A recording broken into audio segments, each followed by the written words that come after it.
Good morning, ladies and gentlemen. For the first time, we've actually closed the week at a weaker 53 level in the risk dial.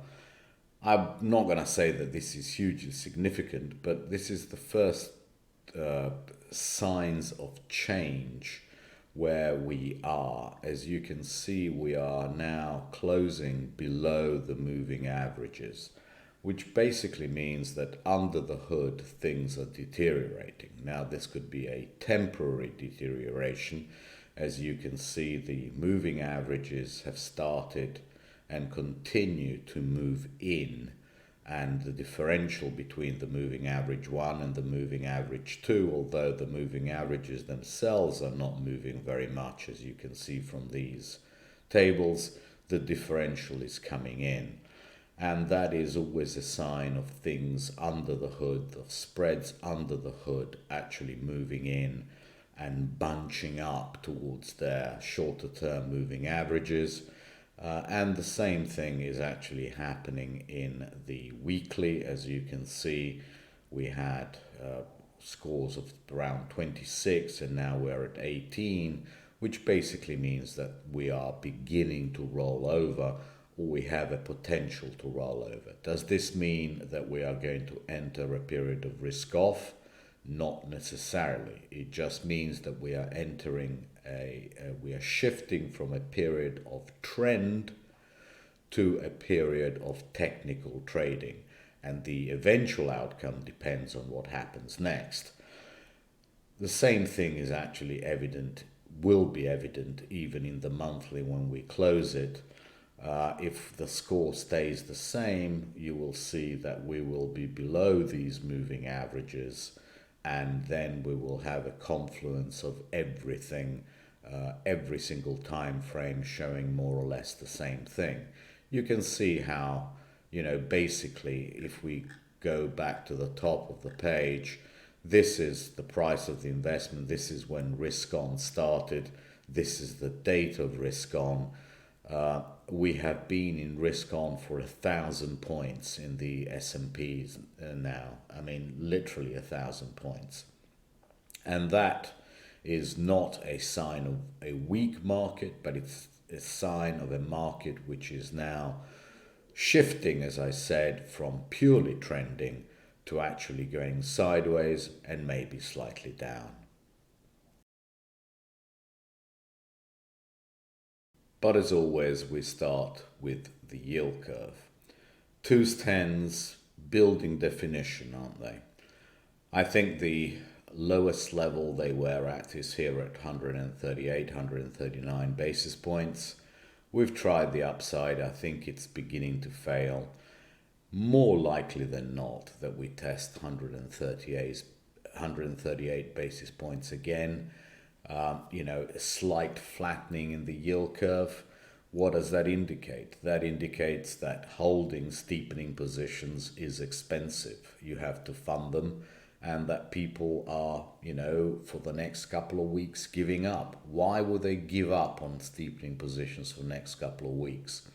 Well, because we're not going to get any really decisive data for the next couple of weeks. We will not get employment until the end of the first week of the next month, June, and we will not get inflation prints until the week after that. So we have approximately 2 to 3 weeks in which holding steepening positions is expensive. And if that is so, if the market has reached some kind of a balance between people who fear accelerating inflation and people who actually believe the Fed and that it is transitory, it is normal that they should take their positions off, because why pay away, sort of 100 and whatever it is, 146 basis points in funding for the next 2 weeks if you don't have to. Market more likely to flatten the yield curve over the next couple of weeks than to steepen it.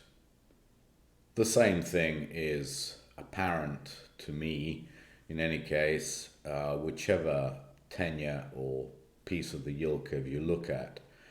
Fives, 30s, and the importance of 154 is, cannot be overstated. On a weekly basis, and this is a weekly chart, we keep on closing above it. And that to me is indicative of a market in the next couple of weeks is probably going to try the 140 level. So what's happened this week? We've had the auctions, the market backed up, absorbed it, and now has room to rally. That is more apparent if we have a look at a daily chart of the 5s, 30s. What happened? We came back into support at 154, absorbed the auctions, and now we are trending up towards the 140 level. This is the indicator that tells me that the market is instability. 10s, 30s. If you think about it, if you fear accelerating inflation, you will be dumping the 30s. And the fact that 10s, 30s are still stuck after such a long time in this minus 64 to minus 80 area, that tells me that we are achieving, and in fact, what's happening, the ranges are becoming smaller. That's an indication that the market has reached some kind of level of stability. If we get a push above 64, I would be very surprised, because we just don't have the data to do that at the moment. That will mean that that the market absolutely agrees with the Fed and that inflation is transitory. If we go below 80, that will be a sign that the market is losing confidence and that no way is this transitory. Well, at the moment we have data to state neither. And if that is the case, it makes sense that we actually remain in this range and test one side, and then when some data comes out, we test the other side. But until we get a break out of this very well-defined range, I want to give the benefit of the doubt to a flattening yield curve for the next couple of weeks. In terms of yields, what are we likely to see? Well, this is a chart of the 5-year note, and as you can see, it has been very, very quiet. If we enlarge this, we can see really very good support at 79 basis points, 80 basis points. What did we do last week? Absolutely unchanged on the week. What are we likely to do? Well, with the shape of the Bollinger Bands and with the data that we have, we're likely to stay in this range, i.e. the 5s, the 2s and the 5s will move least. And if we then now change to a 10-year note, this is the chart of the 10s yield, and we enlarge this, we can see that we have room. We could easily come down to 151 basis points, 152 basis points, i.e. the 10s have much more room to come down than the 5s. And if we look at the 30s and we enlarge the yield of the 30s here, what could happen? We could easily come down to something like here, 225, 230, leaving more room for 30s to come down, and then certainly 5s. Here we have, the chart of TLT, and if we enlarge what is happening in TLT here, well, nothing much, right? Would it shock that we go back to these moving averages, to these levels, 140 to 141? Absolutely not. Why would that shock us? We are now in a period of stability, it seems to me, more likely to go to 141 than to break the lows. And that to me all indicates, with the same narrative, that we don't have enough data to decide at the moment, and the Fed is still very aggressive on the buy side and very aggressive in talking about the transitory nature of this inflation. You will have noticed that just about every day, 5 Fed governors come out and repeat transitory, transitory, transitory. The market is basically being lulled into a level until it has data to disagree with the Fed. Will it get the data? Who the hell knows? But to me, a flattening yield curve is more likely than not for the next couple of weeks. And this is especially so because I believe that Europe has most probably topped out now that it has reached my targets. This is a chart of the bubble, reached the target up here at minus 48. Now, would it be a complete shocker if it retraced to about these levels around 56? No, it really wouldn't be. If we look at the tens, just 1 basis point shy, I'll call that a pretty good win. Would it be a shocker now if it came back to minus 17 and minus 22? Absolutely not. So I really have no reason to believe that European yields are going to go up some more, especially if we look at the BTP, the Italian bond, absolutely touched the target at 113, 114 basis points and now starting to back off. Would it really be a shock if we trade down just around 97, 98, and maybe even down here around 89 basis points? No, really would not be a shocker. That would only be like 0.382 to 0.5 retracement of this move up that we've caught so nicely.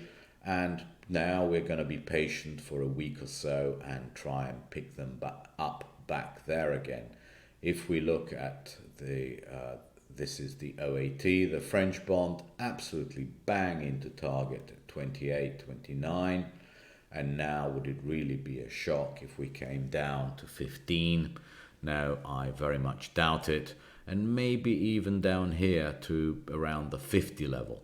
So everything points, that I'm looking at points to yields having achieved their levels and that we might be in a period of backup for the next couple of weeks, which produces a flattening yield curve everywhere, in the States as well as in Europe. If we have a look at the differential between the States and Europe, and this is a monthly chart, okay, this is a monthly chart. I've been talking about this 175 level for a while, and I think that this indicates the stability of it. I think we will now trade around 175 for a while, just like we did here.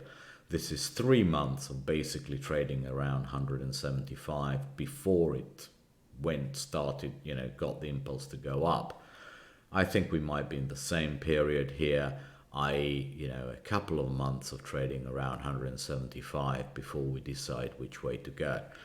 If I'm right and we stick around 175 in the differential, that would mean that Europe and the States move in lockstep. And if they move in lockstep, I think the direction of least resistance is going to be one towards slightly lower yields as we have achieved all the targets. And if we achieved all the targets, a retracement makes sense and therefore a flattening yield curve. On to the most frustrating market in the world, which is the dollar and the Euro USD. I'll start with Euro USD today just to break the monotony. These levels have proved themselves, 119.88 on a daily basis and 120.11 on a weekly basis. As long as it keeps on closing above there, I think there will be attempts to go higher and test the all-time highs. Not the all-time highs, the highs that we had around what is this, 123.40. it'll continue to happen because I think the pressure continues to be on the on the dollar. But as you can see, we are overbought or in many indicators, and this is now, to me, not a trending market anymore as it was from this level. But I think it's more likely to be as the interest rate differential between Europe and the US calms down and sticks around 175 in the tens, as I showed you earlier, a period of stability and sideways trading becomes more likely than a period of trend. And that means that we probably get a repeat of this kind of price action, where for days we traded in, a 2-3 big figure range in total. And, anything that sticks between 119.88 and 123 odd is not going to be surprising to me. That is very much mirrored in DXY, where you absolutely are not supposed to press.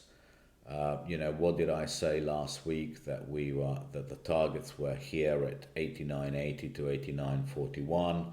We touched the targets 3 times. I'll enlarge the daily chart as well. We touched the targets exactly and straight back up. Would it shock that we trade back to 90.50, 90.60? Absolutely not. Would it shock that we go outside 91.41? Yes, that would be very surprising.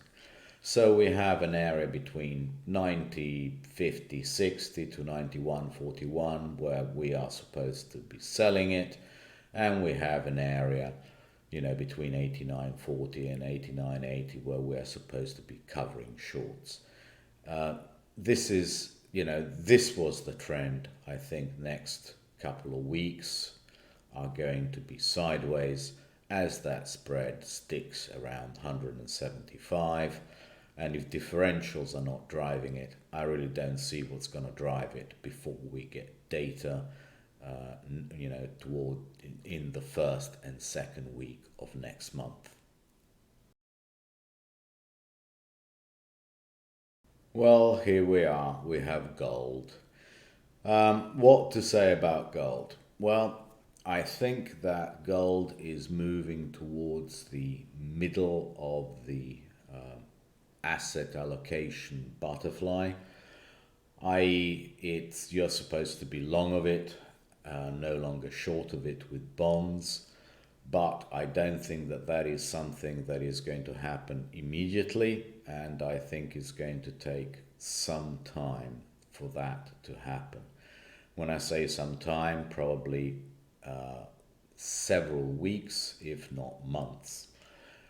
And that would indicate that periods like now, as you can see how overbought we are on the dailies, and we are at 1881. Could we close above 1881? No, we just backed off fractionally. But what that tells me is that we are very unlikely to break through 1764 at any stage in the next couple of weeks, and that really even dips down to in the 1820s are going to be decent buys. If the yield curve flattens, gold likes that because it means that real yields are coming down, and if the US dollar, as I showed you earlier, does really nothing and stays within 1.5 point range, gold is unlikely to back off more than a couple of percent. So to me, this is now also a trading market. If it comes down to these levels around 1815 to 1820, I think you are supposed to buy it. The odds of breaking 1764, I think in the next couple of weeks, I would put them down at 0. Really don't see what's going to do that. But if we have a look at the weeklies, you can see how this, we're at the top of the Bollinger Bands. I think a couple of weeks of consolidation before we get data which might get us impulsive and even break what this is. This is obviously a retracement kind of A, B, C. A few weeks of sideways before we start busting and turning these Bollinger Bands on the weekly would be constructive, wouldn't it? But look at it. If this is if all we've done here is corrected, we will have a long way to go. But one step at a time. I think you're supposed to buy any dip down to between 1830 and 1820 and trade it with an upward bias. Or certainly what I do is I just sell puts. I just sell short-dated puts, and that seems to work for me. DBC and commodities in general stopped exactly where they should have done, and that is this band between 1868 and 1841. And now, as I said, more likely to back off than not. If we enlarge this area, what do we get? This is a beautiful five-way up, isn't it? And now, would it shock anyone if we got a retracement of the 23.6 to 38.2? No. If we look at the levels where the market was previously and had support, there's this area between 1671 and 1608. This is where the market had a lot of resistance and has a lot of memory. So would it be a complete shock if over the course of the next 5, 6, 7, 8, 9, 10 weeks we came back into this area? Absolutely not. I think this is going to be a wonderful area of accumulation for the next leg up. So we're getting, the more or less the same kind of symptoms and indicators from the yield curve, from the absolute level of yields, from the dollar, from gold, and now from DBC. Period of sideways trading in, i.e. trend retracement of what we've recently had. If we look at the price of copper on a weekly basis, it very much reminiscent to DBC. We've tested the highs. Would a move back down to these kind of levels, 4,000 to 4,100, or 4,000 to 4,500, 600, would that really shock? No, it really wouldn't shock. And in fact, I'm going to, I want it down here. This kind of level, I think 4,100, this kind of level, 4,173, I want it down there. It looks pretty good. That is the kind of level that you want this market to trade at and pick some up. And it's interesting to look at the ratio between gold and copper. As you can see, it's most probably coming back towards these levels. And I'll actually put even a line in there because I might want to do something at that kind of level. This is, to me, a very interesting level, around 8.3. All this indicates that we are in for a period of not higher rates, not higher bond rates, and therefore a period of flattening yield curve. The more I think about it, every single indicator is pointing towards that.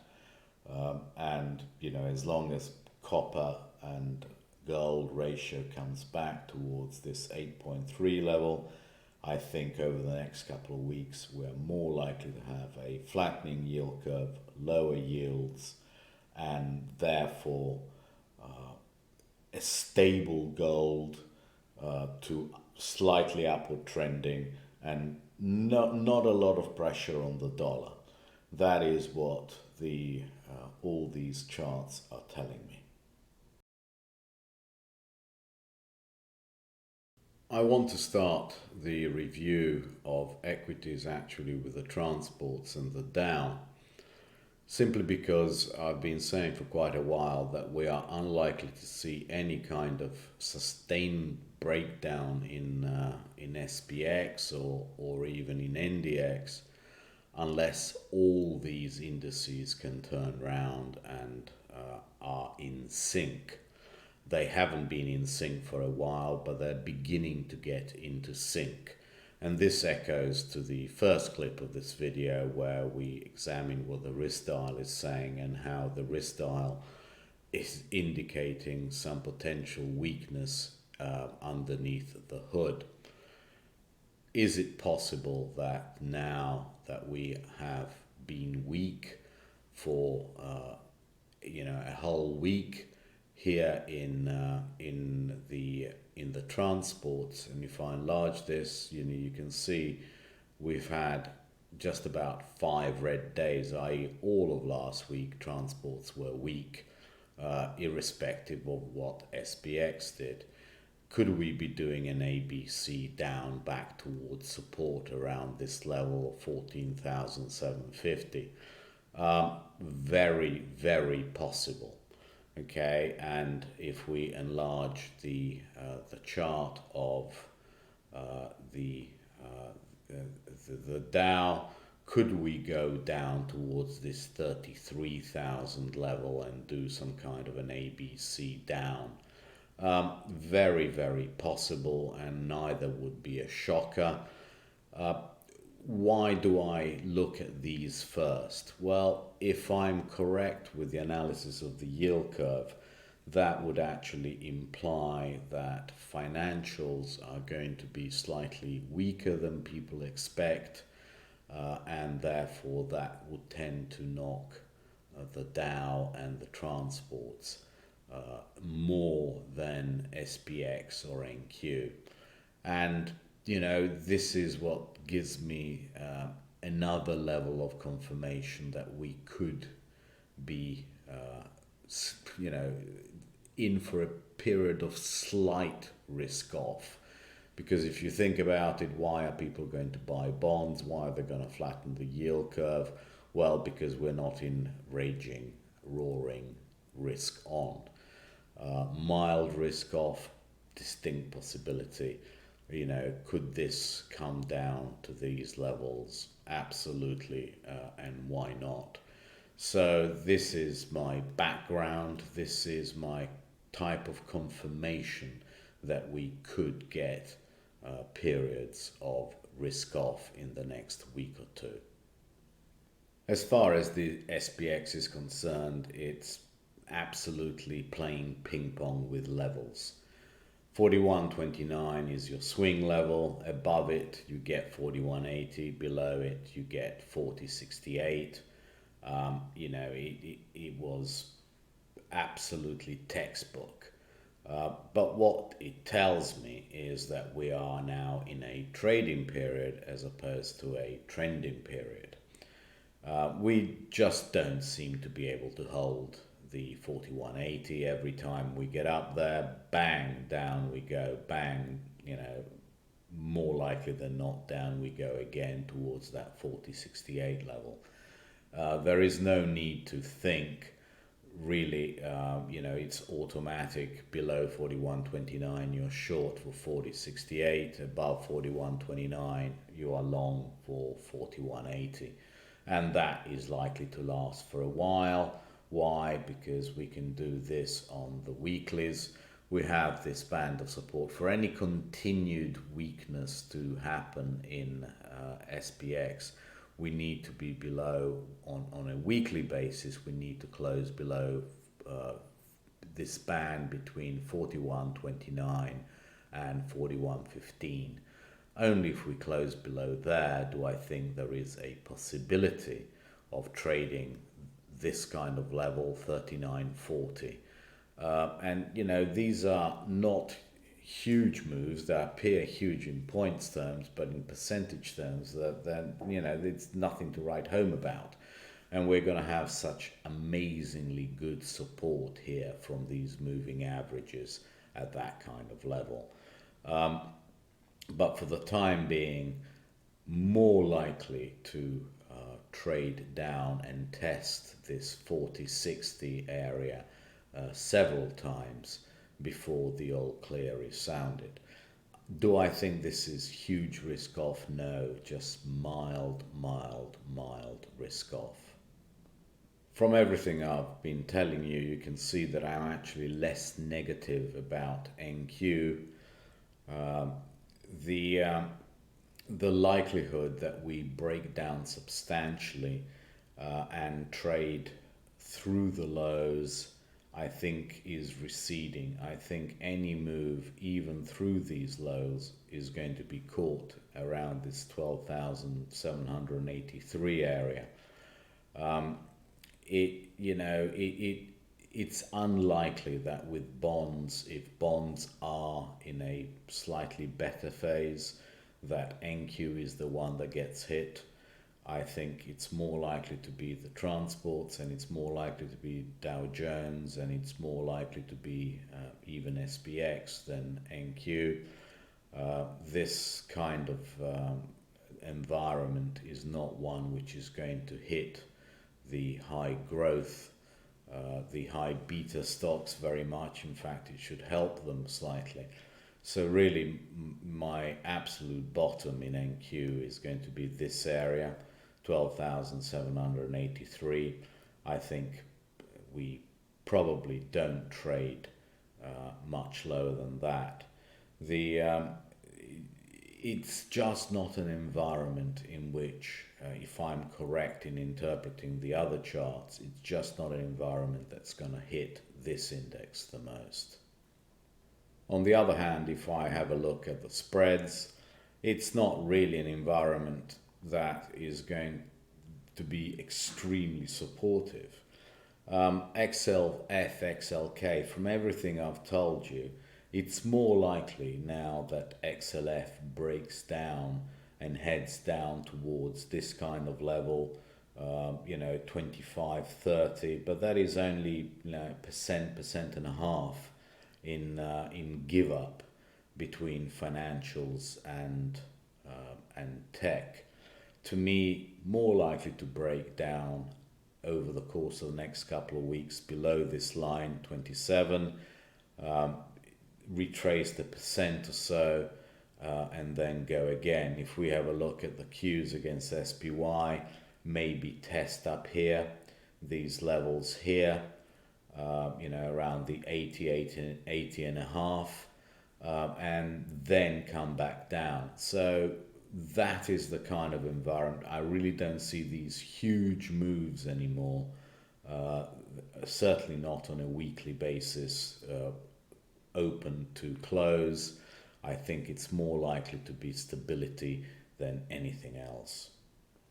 The VIX gave us a very good indicator on Thursday when it topped out at a much lower level than it had topped out the previous time we were trading on 40-60, and gave us a very good clue. On the other hand, it just keeps on closing around this 2005 area and not making new lows, and not indicating that it is anywhere close to making new lows. And that also tells me that the upside at the moment is pretty much exhausted. And it's more likely at some stage over the next couple of weeks to fill this gap and come back down. If I enlarge this chart, you can see how big the gap is, and it's all the way up to here, 27 and a half. We have a gap here, and we have a gap all the way up to 27 and a half from here to here. So it all says the same thing, that there will be bouts of weakness, but those bouts of weakness are going to be caught somewhere around that 40-60 area in the S&Ps, and that to me is a market in mild risk off, which is actually conducive to better performance going out longer term, because if all we are getting is 2-3 percentage points off the highs in terms of the lows, that is actually very bullish longer term. At the moment, we're just in a consolidation phase. The market that is actually being affected least by any weakness in the equity space is Europe. In fact, you can see this is a monthly chart and this is a weekly chart. You can see here how we keep on closing at the same levels, and we have absolutely zero weakness here. You know, every time we come back down to 3,900, we get a push back above 4,000. It seems very obvious that if all we have is let's say a 3% downside in Europe, then we're not going to have a much more than that downside in the States. Nothing is likely to change in the next couple of weeks much in the spread relationship between the two. To me, this still is a market which is going to head up to here, 4,100, over the course of the next couple of weeks or 3 weeks. And if that is the case, I cannot be that bearish about SPX. I have to start thinking that anywhere around 40-60 the market is going to bottom out. You know, could this market come back down to 38.03? Yeah, possible, but I think it's more likely. It'd be too easy a buy down here. So I think it's more likely that Europe does a continuation of this, trading between 3,900 and 40,050, let's say, for next week, while the US is slightly weaker. Certainly the relationship between Europe and the States seems to be moving in favor of Europe. Here you have the relative charts between, on this side is the stocks, and this side is Germany, against the S&Ps. You know, we have a very, very significant, I think, double top. Could we trade 805 down here and, you know, 1059 on the DAX differential? Yes, why not? But that is where we get the impulsive, very, very impulsive moving averages coming in. So everything indicates that the weakness in the S&Ps, is not going to be that much more dramatic than the weakness in Europe. And that it's going to be pretty short-lived. So if you put everything together and you see how well Europe is trading, how well European equities are trading, and that they still have objectives 2, 3, 4% higher, and that this differential is unlikely to come in much more than 3-4%, that gives you an idea that the risk off in the United States is likely to be mild at best. And finally, I wanted to give you a quick look at the Nikkei, because for the first time in a year, it actually touched the bottom of the weekly Bollinger Bands. Is that significant? It's not hugely significant, but all it's saying is that we are and have been in a period of correction. You can see how many weeks it has actually traded in a very narrow band. This is the band, basically 30,200 down to 28,180. That is 6%. And it can't close any lower than that. So any kind of weakness here, I suppose anything, if we can catch it anywhere near 26,940, let's call it 27,000, I think that is going to be a pretty decent buy in the Nikkei, because we know that if we trade below these moving averages and this level, 26,195, so basically an 800-point risk, then we're likely to go quite a bit lower, and that is around this area, which is just above 23,000. That would indicate far too much risk off, I think, for what we can see at the moment. So this kind of level, 26,914, the Nikkei, should prove a very decent buy. And on to the bias sheet. So, 2s10s, my bias is for a flattening down towards this 139 basis points level.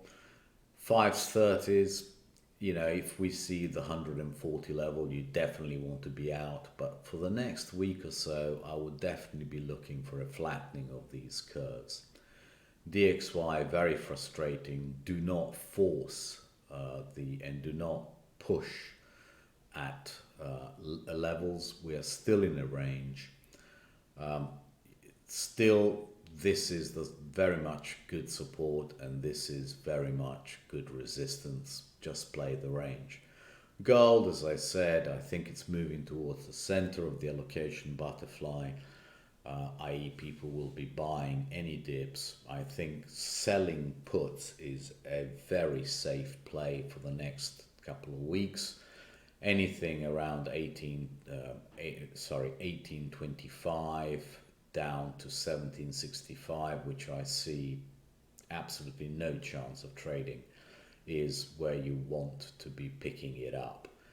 1881 becomes some kind of a swing, with 1920 and 1958 after that, but I don't think we will be testing these levels for a couple of weeks. I think it's more likely to stay in a range between 1820 and 1880 for the next 2 weeks, and that's why I prefer to sell puts.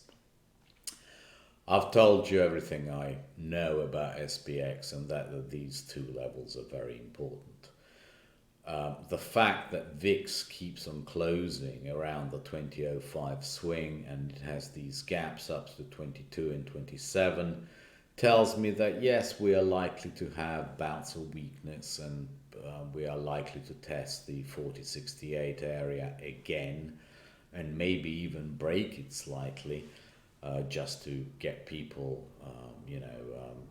bared up and short at absolutely wrong levels. But the fact that everything else, from Nikkei to EM to especially Europe, is not that bearish, and the chart of the differentials between the two are going to have very good support after 3-4%, that tells me that really the risk off in the States is not going to be that strong. It's going to be pretty mild, and therefore you really want to keep on trading this market the way we have. I think that is, and that the market is transitioning from a trend market to a trading technical market, and that is what you want to be doing, trading it. NQ, I think it has a chance of being a slightly better performer next week than SPX because of a flattening yield curve, but we will see. The most important thing here is that all these markets have achieved their targets, okay? BTP, Bund BTP spread, everything. And that is why I think that we are more likely than not to have a period of consolidation in everything. DBC also interested because it stopped exactly where it should have done, and now we're looking for it to come back to this band. I don't think it's going to happen in a week, but mark it on your charts, and if you see it down there, it's a buy. Just in case it were to close above 1897, I've showed you on that chart, it's just air and blue skies above that. And that would actually negate the bullish bond view for the next couple of weeks. But I think it's unlikely to happen for quite some time. Thank you very much indeed, and tweet you on Monday.